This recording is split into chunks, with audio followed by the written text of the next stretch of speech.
주님께서 여러분과 함께 마르코가 전한 거룩한 복음입니다. 주님 영광 받으소서. 그 무렵 많은 군중이 모여 있었는데 먹을 것이 없었다. 예수님께서 제자들을 가까이 불러 말씀하셨다. 저 군중이 가엾구나. 벌써 사흘 동안이나 내 곁에 머물렀는데 먹을 것이 없으니 말이다. 내가 저들을 굶겨서 집으로 돌려보내면 길에서 쓰러질 것이다. 더구나 저들 가운데에는 먼 데서 온 사람들도 있다. 그러자 제자들이 이 광야에서 누가 어디서 빵을 구해 저 사람들을 배불릴 수 있겠습니까? 하고 대답하였다. 예수님께서 너희에게 빵이 몇 개나 있느냐 하고 물으시자 그들이 7개 있습니다 하고 대답하였다. 예수님께서는 군중에게 땅에 앉으라고 분부하셨다. 그리고 빵 7개를 손에 들고 감사를 드리신 다음 떼어서 제자들에게 주시며 나누어 주라고 하시니 그들이 군중에게 나누어 주었다. 또 제자들이 작은 물고기 몇 마리를 가지고 있었는데 예수님께서는 그것도 축복하신 다음에 나누어 주라고 이르셨다.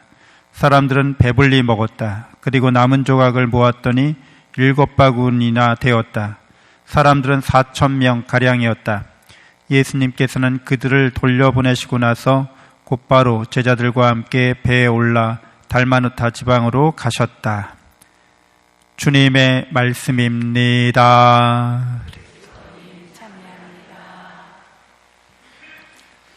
참 예수님, 하나님의 복동이 고맙습니다. 네, 오늘 일독서에서 우리는 에덴 동산에서 일어난 일들의 이제 뒷부분 이야기를 듣게 됩니다. 너 어디 있느냐라고 물으시죠. 그래서 이제 하느님이 금하신 나무 열매 선악과를 먹은 것에 대한 책임 공방이 이렇게 왔다 갔다 합니다. 결국에는 내 탓이 아니고 너의 탓이었다. 하느님 탓이었다. 이렇게 이제 결론을 지으려고 하는 거죠. 우리는 이 일에 대해서 책임이 없다라고 이렇게 회피하는 모습을 보게 됩니다.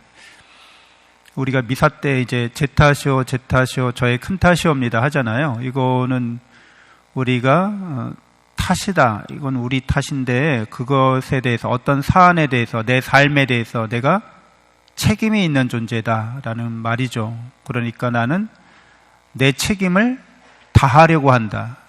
이런 뜻이 됩니다. 우리는 우리 인생에 대해서 삶에 대해서 무책임한 사람이 되면 안 되죠. 내 탓이 아니고 다른 사람 탓이다. 그러면은 나는 책임이 없는 사람이다. 이건 나는 억울한 희생자일 뿐이다. 이렇게 몰아가는 거죠.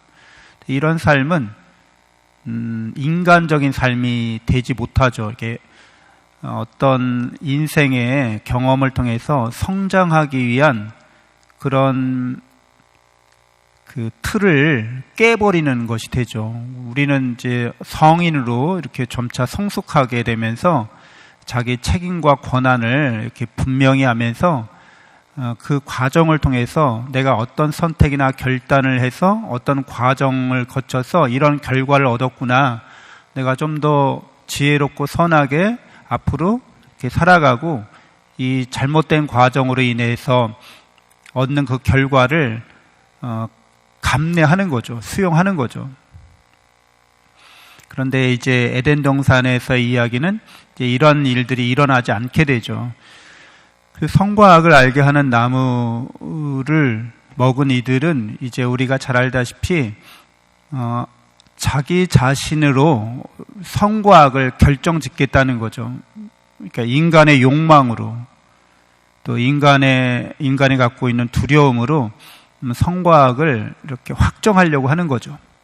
근데 하느님께서는 우리에게 에덴 동산에서 우리의 그 욕망을 늘 채워주고 계시는 분이시잖아요. 이것은 하느님을 닮은 우리가 하느님을 차지하게 되리라는 것은 너무 당연한 겁니다. 우리가 하느님과 하나 되어서 산다는 거죠. 또 그렇기 때문에 죽음과 멸망이 우리에게 닥치지 않으리라는 것도 너무 확연한 겁니다. 근데 이제 성과학을 내가 결정하겠다. 하느님께서 우리에게 주시는 그런 삶에서, 은총의 삶에서 벗어나서 인간의 노력으로 성과학을 결정하겠다고 했을 때는 이제 이러한 욕망이 하느님을 인해서 채워질 수 없는 거죠. 우리가 이렇게 세상적인 욕망, 세상적인 두려움을 갖고서 이 세상을 살아가게 됐다고 이야기해 주는 거예요. 우리의 원천, 우리의 본래 모습을 잃어버렸다는 거죠. 그래서 우리가 세상에 대한 욕망, 세상에 대한 두려움을 갖고 이렇게 살아가게 되면 그런 일들이 이제 우리 안에서 이렇게 벌어지게 되는 거죠. 그래서 우리의 욕망이 늘 채워지지 않습니다. 우리의 두려움이 늘 해소되지 않습니다. 그래서 이러한 삶이 그릇된 삶이라는 것을 성경은 말해주고 있습니다. 그래서 영원한 생명의 나무도 이제 금지된 거죠. 이제 이 뜻은 이 세상에서 우리가 이 세상적인 욕망이나 이 세상적인 두려움을 갖고서 성과학을 우리가 결정하면서 이렇게 살아갈 때 이 삶은 영원할 수가 없다는 것들을, 유한하다는 것을 이제 가르쳐 주는 거죠. 이 세상에서 부자로 사는 거는 선한 거야. 가난하게 사는 거는 악한 거야. 좋은 거야, 나쁜 거야.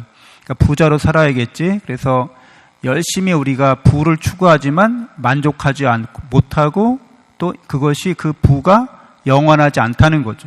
생명나무는 이제 영원히 사는 걸 뜻하는데 이 세상에서의 우리의 욕망이 영원할 수 없다. 어떤 걸 소유하거나 우리가 어떤 걸 누리거나 그런 것들은 영원한 것이 될 수 없다는 거죠.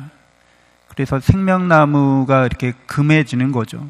이 창세기의 이야기는 인간이 왜 욕망과 두려움에 사로잡혀서 덧없는 허망한 이렇게 유한한 삶을 살게 되었는지를 이제 이야기식으로 설명해 주고 있는 거죠.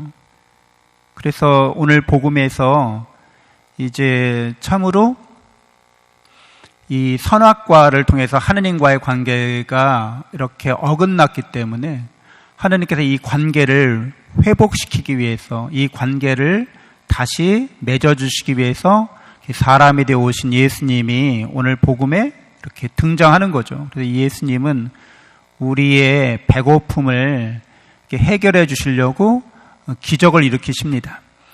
그러니까 이 참된 이 선악과를 먹기 이전의 관계, 하느님과 우리 사이의 관계가 회복됐다는 걸 뜻합니다. 늘 하느님의 사랑과 은총 안에 우리가 살고 있다는 것을 깨우쳐 주시는 거죠. 이 세상을, 유한한 이 세상을 살더라도 예수 그리스도를 통해서 영원한 생명에 이르게 됨을 알려주십니다. 그래서 이 빵을 나누어 주시는 예수님은 이분의 사랑으로, 하느님의 사랑으로 당신 자신을 생명의 빵으로 우리에게 주신다는 것을 복음은 우리에게 알려주고 있습니다. 우리의 욕망이 이미 예수님에게서 채워졌다는 거죠. 우리의 두려움이, 죽음과 멸망에 대한 두려움이 사라졌다는 것을 얘기해 줍니다. 참된 하느님의 사랑과 은총 안에서 영원한 생명을 누릴 수 있다고 하는 것이 복음이 구원의 기쁜 소식이 되고 구원의 진리가 되는 거죠. 그래서 이제 하느님과 우리 사이의 관계가 회복됐고 내가 진정 누구인지를 알게 됐다는 거죠. 우리가 세상을 살아가는 거는 이 세상 욕망을 채우려고 이 세상 죽음과 두려움의 공포에 시달리면서 살아가는 인생이 아니라 영원히 하느님을 닮아가는 인생이라는 거죠. 그러니까 하느님을 닮아가려면 영원한 생명의 열매를, 영원한 생명의 빵을 먹어야 합니다. 예수님께서는 기꺼이 주시고자 하신다는 거죠. 그래서 성체 성사를 통해서 우리는 예수 그리스도로 말미암아 구원의 은혜를 또 영원한 생명의 삶을 살아갈 수 있게 됩니다. 그래서 성체를 영하면서 하느님을 닮아가는 길을 이제 우리가 예수님과 함께 이렇게 살아가게 된 거죠. 하느님의 사랑을 묵상하고 우리가 하느님의 사랑을 어떻게 이제 실천하고 열매 맺을지 온전히 그것을 위해서 기도하고 또한 그런 삶을 위해서 헌신하는 삶, 나를 봉헌하는 삶이 되는 거죠. 하나님께서 우리를 위해서 당신을 전부 내어주신 것처럼 우리도 우리 자신을 하나님의 것으로 저는 하나님의 소유입니다. 이렇게 전부 내어주는 삶이 되어야겠습니다. 잠시 눈을 감고 묵상하겠습니다.